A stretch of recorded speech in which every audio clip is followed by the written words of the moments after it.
Hello guys, ma-order nga pala yung suki namin ngayong araw. Nag-text nga pala si ate mag-order daw siya ngayong araw. Kaya ito nga guys, pinaprepare ko na yung mga gulay niya at pati baboy manok. Karamihan nga na nakuha niya guys yung mga gulay nga. Wala nga pala nakuha ng isda ngayon si suki kasi nga nakamarami siyang isda na nakuha sa akin. Kaya ma-order nga lang pala sa akin yung suki mga gulay, baboy, atay ng manok, tapos manok na buo. Pero guys, umabot nga rin pala ng 1 for 80 pesos ngayon nakuha ni ate. Tapos may tips pa nga kami 40 pesos. Pang merienda daw namin. Once a week nga lang pala nakuha si ate kasi nga pang stock ito ng isang linggo. Tuwing Webes nga lang pala kumukuha si ate ng mga gulay at manok baboy.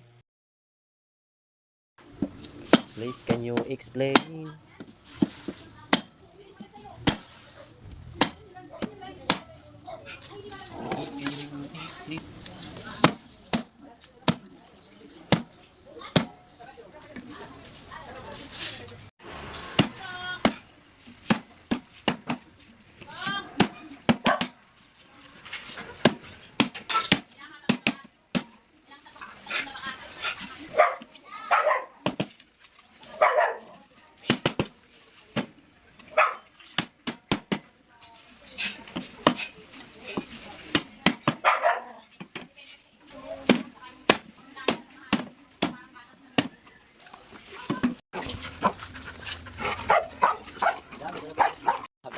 Kaya yan, basta